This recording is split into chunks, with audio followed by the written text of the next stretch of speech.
Imagine a family standing on their front porch, looking out at the water that has crept a little closer every year. The marsh they once played in is now a permanent lagoon.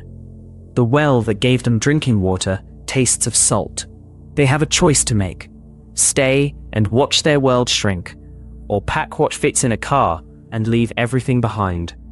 That scene is playing out right now on every continent, in thousands of communities you have never heard of. But here is the question that keeps scientists and governments up at night.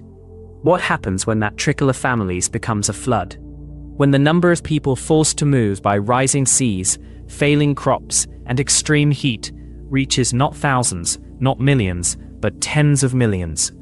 We are not talking about some distant future. The movement has already begun, and it will redraw the maps we take for granted, reshape economies, and test the very idea of borders. So let us look at where we are headed. Because this story is not about climate, it is about us. The best place to start is with the numbers, because they force you to stop and actually pay attention. The World Bank projects that by 2050, over 200 million people could be internally displaced by climate change. That's not counting the ones who cross borders. 200 million.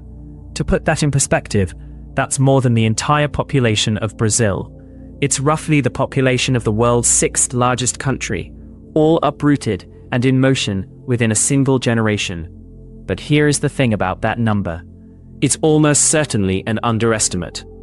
It only accounts for slow onset changes, desertification, sea level rise, crop failure, not the sudden disasters like floods and storms that also shove people off their land.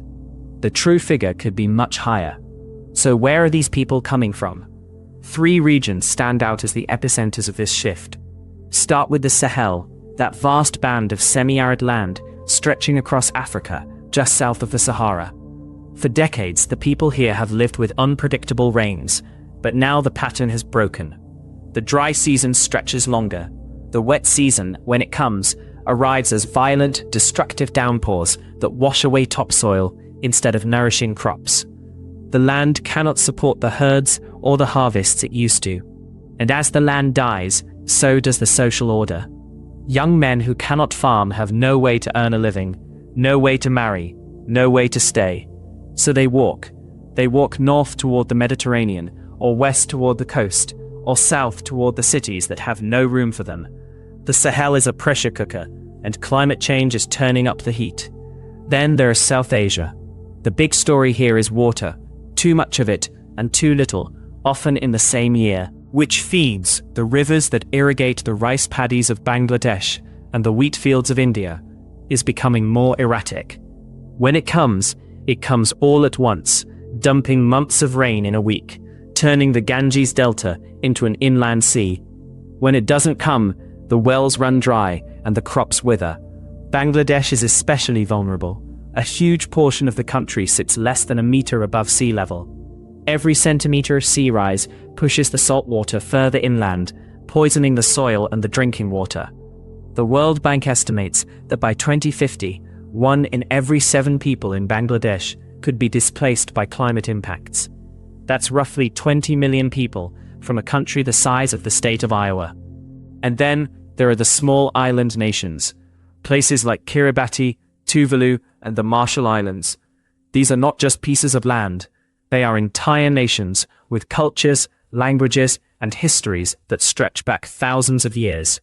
The highest point in Kiribati is barely 2 meters above the ocean. A storm surge can wash across the entire width of the main island. The government of Kiribati has already bought land in Fiji, just in case. Think about that for a second. A country buying land in another country because its own territory will soon be uninhabitable. They are planning for a future where their citizens become the world's first climate refugees, with no homeland to return to. These are the push factors. Desertification turns farmland to dust. Sea level rise turns freshwater to brine. Extreme heat makes outdoor work impossible for days at a time. Crop failure turns food scarcity into famine. But here is the uncomfortable truth. These are not natural disasters in the old sense. They are slow, grinding, cumulative. A family does not wake up one morning and decide to leave. They wake up 100 mornings, each a little harder than the last, until the decision makes itself. The land no longer gives them what they need. The water no longer tastes right. The future they imagined for their children no longer exists in the place where they were born. So, they pack. They move. And the world has no real system for handling them. That is the foundation we are standing on. 200 million people, give or take, set in motion by forces they did not create, and the movement has barely started. Now here is where the story gets complicated. Because those millions of people on the move, they are not just statistics. They are going somewhere, and the places they arrive at will never be the same. Consider Dhaka, Bangladesh, one of the fastest growing megacities on the planet, with a population pushing 22 million. Every year, hundreds of thousands of people arrive from the countryside, fleeing rivers that have swallowed their villages and fields that have turned to salt. They do not arrive with much. They settle in the slums of Korail or Kamrangicha, where a single room might hold a family of 6, and the streets flood with every monsoon rain. On the surface, this looks like a disaster. The infrastructure is already strained past its breaking point. The sewers overflow, the roads are clogged, the hospitals and schools cannot keep up. City officials talk about a crisis of urban growth, and they are not wrong. But here is the counterintuitive piece. Those same migrants are also the engine of something remarkable. They drive the informal economy that keeps Dhaka running. They sort the recycling, deliver the food, build the new buildings, staff the garment factories that export billions of dollars in clothing every year. Without them, the city would grind to a halt.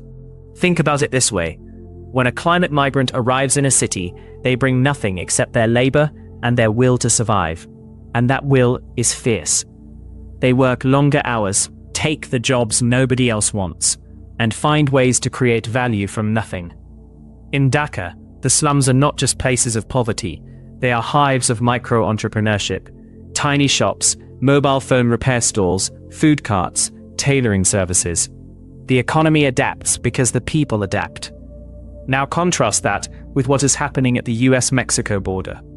The narrative you hear in the news is all about security and enforcement. But the real story is about labor markets. Central American farmers, pushed off their land by drought and erratic rainfall, are walking north. They cross into the United States and they fill a gap that the domestic workforce cannot or will not fill. They work in construction, in agriculture, in meatpacking plants, in landscaping. They take the jobs that keep the American economy moving. And here is the tension. The same politicians who rail against immigration are often representing districts that depend on immigrant labor.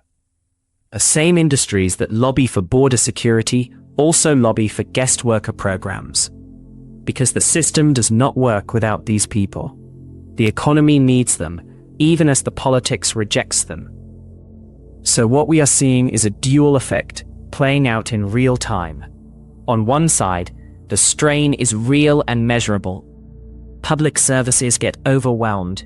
Housing prices spike. Wages in low-skill sectors can stagnate because the labor supply keeps growing. There are real costs that communities have to absorb.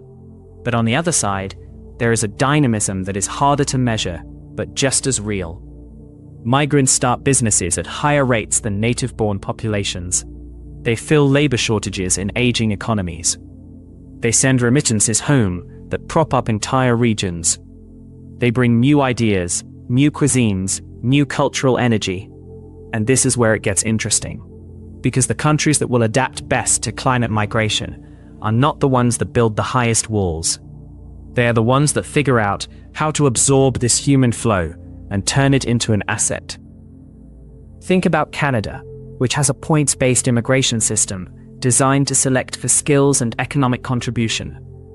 Or Germany, which absorbed over 1 million Syrian refugees starting in 2015, and despite enormous political backlash, ended up with a net economic benefit as those refugees entered the workforce.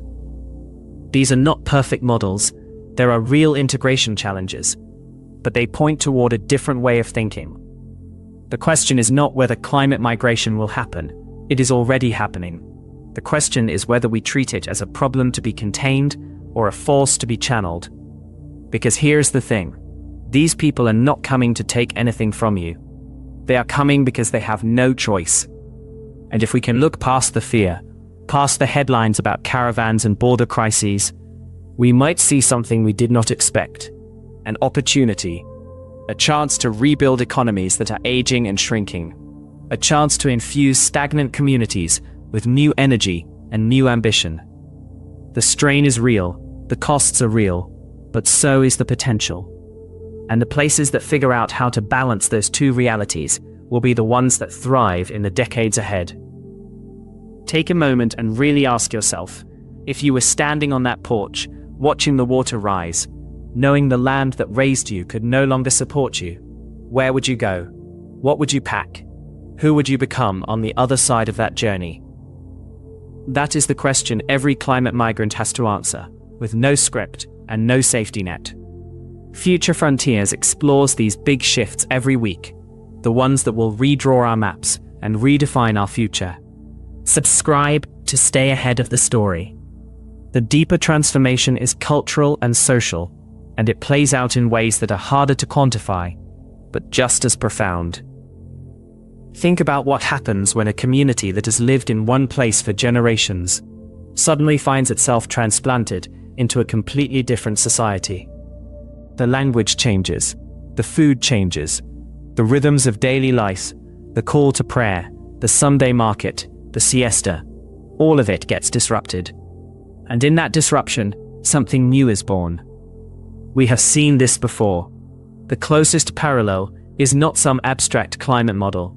It is the Syrian conflict.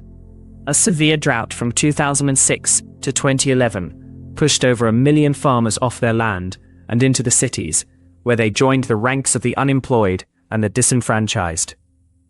That pressure, combined with political repression, created the conditions for an uprising that spiraled into a full-scale civil conflict.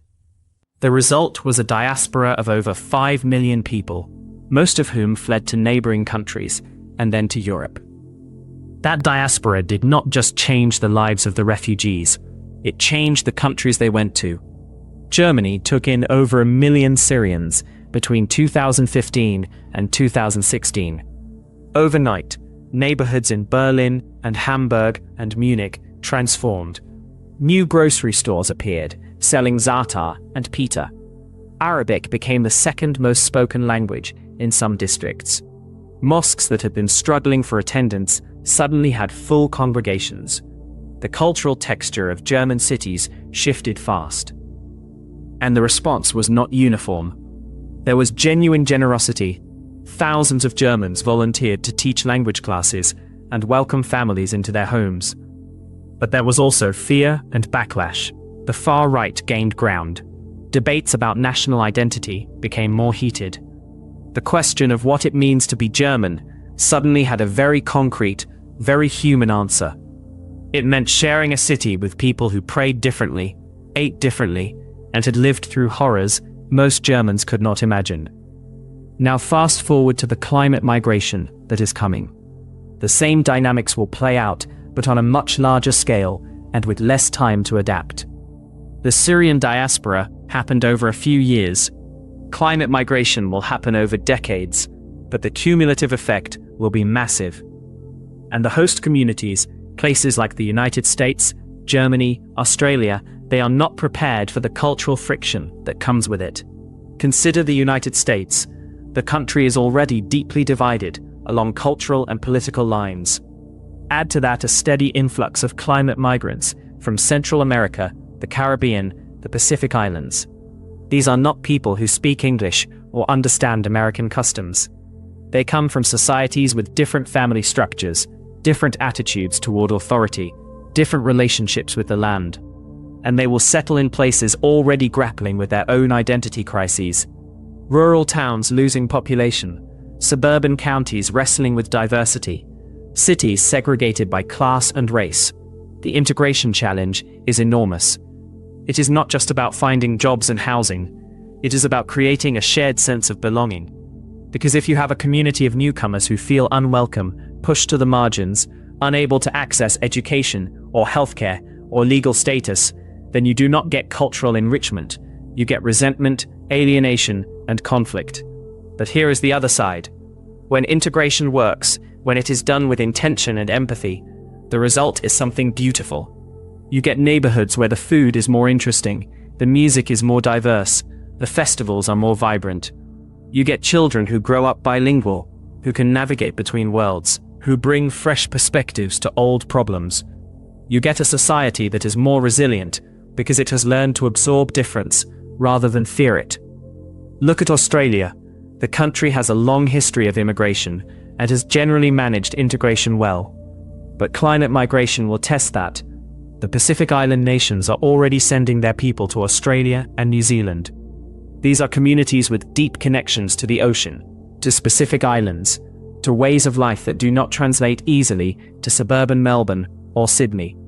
The challenge is not just housing them, it is preserving their cultural heritage while helping them build new lives.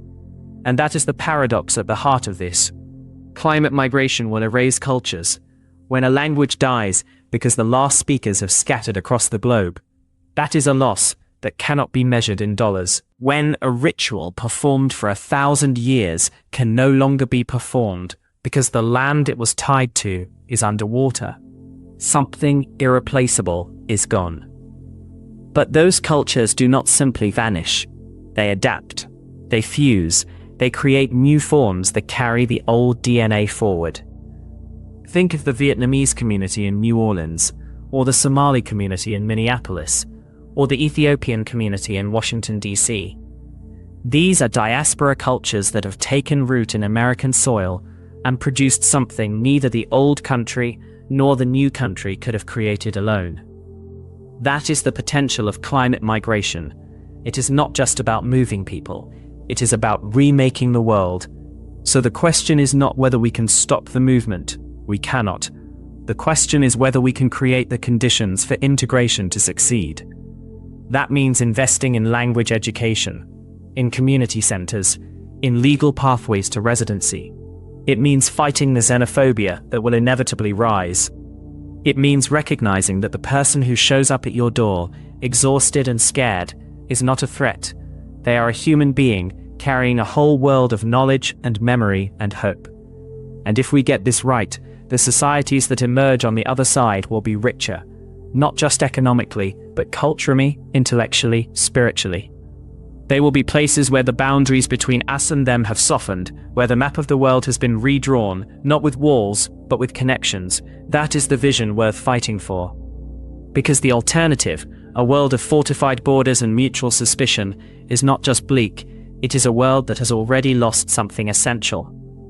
Let me bring all of this together. We have looked at the numbers, the push factors, the strain on cities, the cultural friction. All of that is real. But now the harder question. What do we actually do about it? The answer is not just to build higher walls or hope the problem goes away. It is to think differently about what a society can be. And the most interesting experiments are already happening. They are not theoretical. They are being built, tested, lived, right now. Start with planned relocation. This is not the chaotic, desperate flight we usually imagine. It is the opposite. It is a community looking at the rising water, doing the math, and deciding to move together on purpose with their social fabric intact. Fiji is the best example.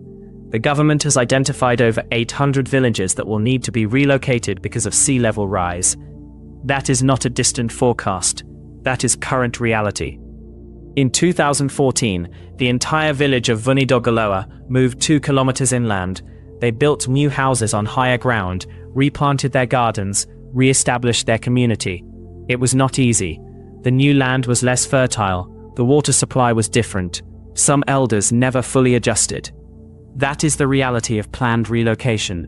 It is painful, complex, and imperfect, but it is also hopeful. And it is the kind of experiment that will shape the future. But the community survived. The relationships held. That is the key insight. When you move a village together, you carry your identity with you. The language, the stories, the shared rituals, they are not tied to the physical ground. They are tied to the people. As long as the people stay together, the culture stays alive. Compare that to what happens when people are forced to move individually, scattered across cities. That is where cultures die. That is where languages fade. Planned relocation preserves the social unit. It is not perfect, but it is smarter. Then there is Alaska. The village of Newtok has been eroding into the sea for decades. The permafrost beneath it is thawing, the river eating away the banks. The community has been trying to relocate for over 20 years. They finally secured funding and broke ground on a new site called Murtavik in 2019. A slow, bureaucratic, expensive process. But it is happening. It shows that even in a wealthy country, managed retreat is possible. It just requires political will and a long timeline. So that is one strategy. Move the people, keep the community. But there is another approach, even more ambitious. Do not move the people. Move the city. The Netherlands has been fighting water for 1,000 years. They know you cannot keep the sea out forever, so they have learned to live with it. They build floating neighborhoods in the Ijeberg district of Amsterdam. Houses that rise and fall with the water level, connected by floating walkways. They design parks that double as water storage basins during floods. They plan for eventual retreat. The Dutch are not trying to stop the water. They are adapting to it. That mindset is spreading. Singapore is another example. Low-lying, vulnerable to sea level rise, but with the resources and engineering talent to respond. They are building a new generation of coastal defenses that are not just walls. Integrated systems, mangroves that absorb wave energy, tidal gates that manage storm surges, elevated buildings that keep critical infrastructure dry. They are redesigning the urban landscape for extreme rainfall. Green roofs, permeable pavements, underground storage tanks, every drop of water treated as a resource, not a threat. What Singapore and the Netherlands understand is that climate adaptation is not a single project. It is a continuous process. You do not build one wall and declare victory. You build a system that evolves as conditions change. Then there is the most radical idea. Do not just adapt to climate migration. Reimagine what a city is. Think about what happens when a city like Dhaka or Lagos or Jakarta absorbs millions of climate migrants over the next few decades. The old models of urban planning, the grid, the suburb, the central business district, they break down. They were designed for a different kind of growth, a slower kind of change.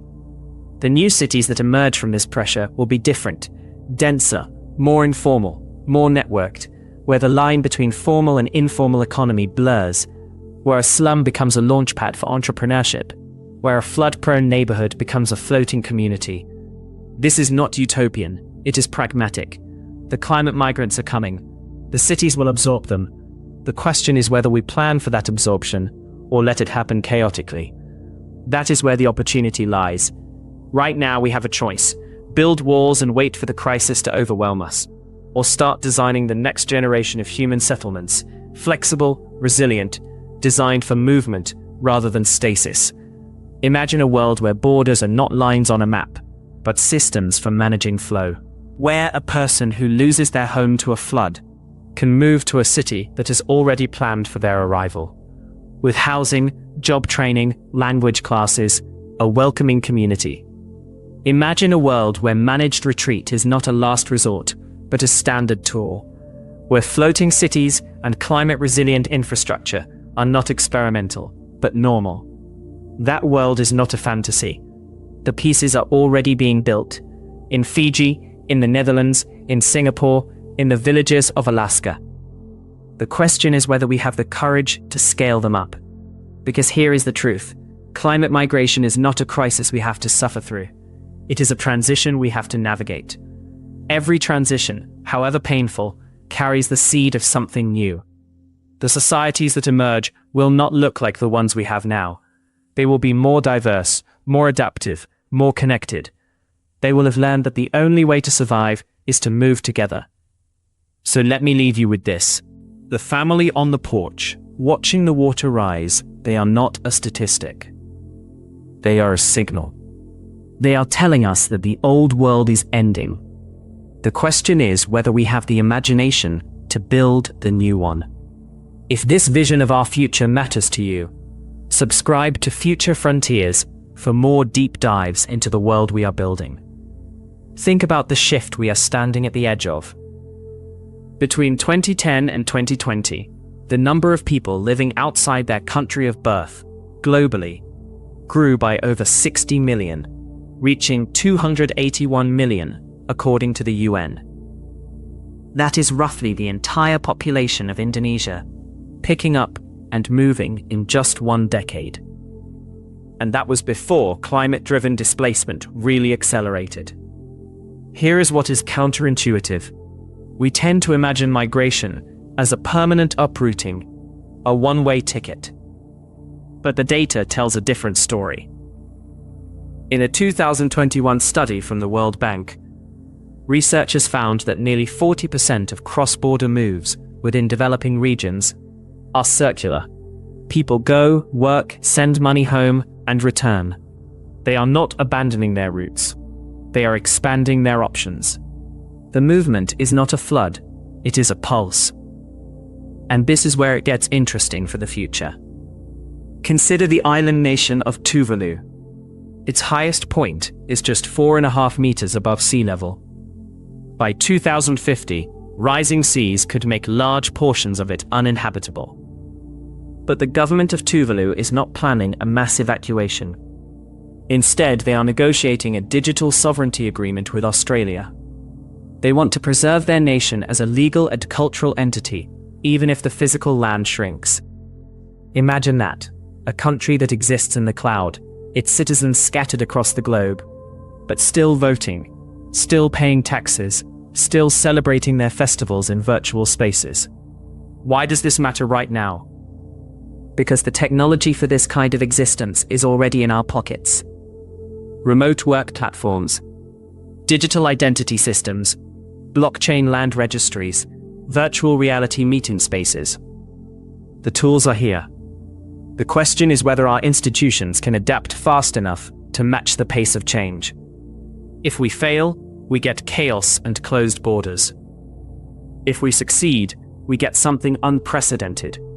A world where belonging is not tied to a single patch of dirt. The question is not whether millions will move. It is whether we will move with them or against them.